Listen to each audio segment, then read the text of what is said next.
NPC device we got in the last update is blowing my mind. It may not be the perfect device, but can do amazing jump scares, animations, quests, and even boss fights. I'm simply amazed at everything it can do. I'm gonna show you how to do all of it. Let's go. All right, guys, let me show you the first really cool thing you can do with the NPC device. Here's the example. Oh, I'm so glad to be at this amazing, creepy resort. Oh, just look how beautiful it's outside. Look at that moon, and there's so many wonderful things. Ah! Jump scares. You can make really cool, fun jump scares with the NPC device. And I'm gonna show you exactly how I set this up and maybe give you a few other ideas. Oh, what just happened? I'm jump scaring myself. So let me show you first how I set this up. I just built this little like hallway, which isn't that creepy or anything. I just kind of threw it together. See, I have this little terrain piece right here that I use to give a little texture, place some trees around. You see, I've got my Skydome device here. When I land, it activates. You can see I've got the beautiful moon back there. I've got this VFX device creating the fog. And then of course, we've got our character device right here. And I also have a speaker. Let me show you the character device settings. So if you go in here, you can choose whatever skin you want. I really like the Night Witch. She's just got that creepy dark look with the glowing eyes. I mean, we could do this with anyone. We could do it with Match Point, right? Okay, that's also creepy. She's like blinking at me. And you can use any of these really, but you just gotta kind of pick the one that works best. I mean, Delirium's pretty awesome. But from there, all the settings I needed to change on this was turning off visibility during the game, and then I turn on the visibility when receiving from a channel. So in this case, I set up a trigger right here to transmit on channel 1. I was sure to turn off the visibility and the sound effects and all of that. I also added a 5-second delay so that when the person stepped on it and looked out the window, it wouldn't immediately pop up. It gives you a chance to kind of relax, and then boom, there's the lady. Then I set up the speaker to play a scare sound when it receives from that same channel 1. And that's it, guys. I mean, this probably took me 10-15 minutes to put together, and we've got a really solid jump scare. You can even set it to where she just pops up really quick and then disappears. And then maybe once she disappears and you walk over here, also she appears at the end of the hallway and then disappears, and just make it really creepy and fun. There's so much you can do with this device just with turning on visibility and off visibility, and I love it. Okay, the next really cool thing you can do is animations. Let me just show you here. I'm gonna pick up my remote control device here, and what's gonna happen is you're gonna see Jonesy run and dive into the house. All right, here we go. I'm gonna push the button. There he goes. Yeah!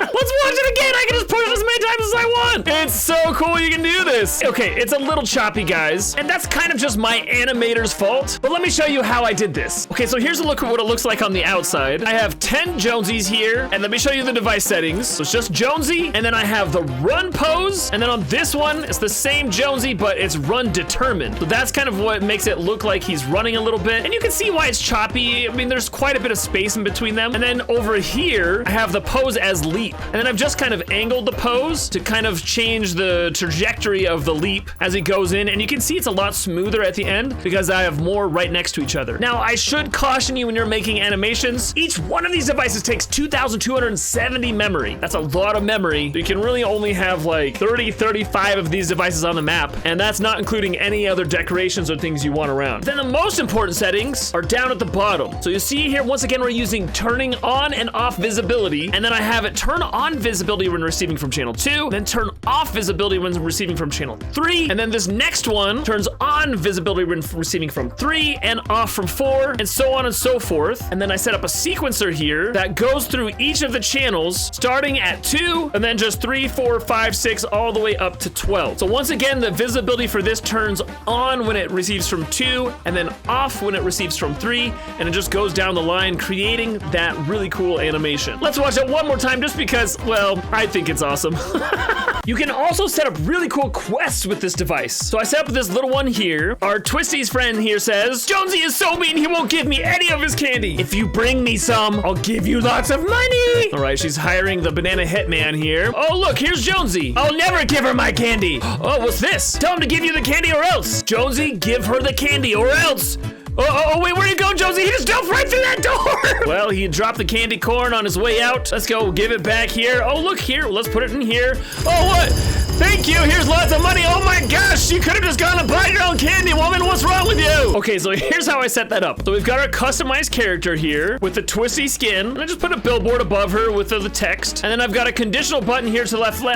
This isn't the best design I've ever done, but I just wanted to illustrate what you can do. So on this conditional button, when the condition is met, that, it transmits on channel 13. So whenever I bring some candy corn to it, transmits on channel 13. This billboard here disappears when 13 is hit. And there's another one here that appears that says, thank you, here's lots of money with that same channel. Now over here on Jonesy, I have the interact type set to transmit. So when that's clicked, this text shows up that says, tell them to give you the candy or else. And then when I interact on it, it transmits on channel 300, which then activates this sequence, which causes Jonesy to run off into the house. And then this item spawner here activates on that sequence. So the first button right here, channel 2, activates that item spawner. It gives me the candy corn. I bring it back here. I put it in the conditional button. And then this item spawner enables from the conditional button. And then when it's put upside down like that, and your time between spawns is set to instant, and then continuously spawn items is set to on, that's what creates it so it has like that waterfall effect of all of the money pouring out. And that's how you set up that sequence, but you can set this up with anything. You can have a character start a tracking device or start a sequence that sets off a live event or something. They become a trigger for all of the events in your maps, and it's awesome. Okay, last thing, I want to show you a little mini boss fight that I set up. Our hero has finally made it to the castle, and we're coming up.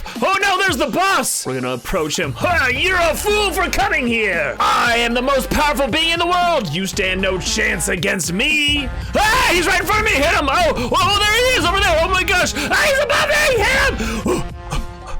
I think that's the last of him. Ah! Get out of here, you! Oh, no.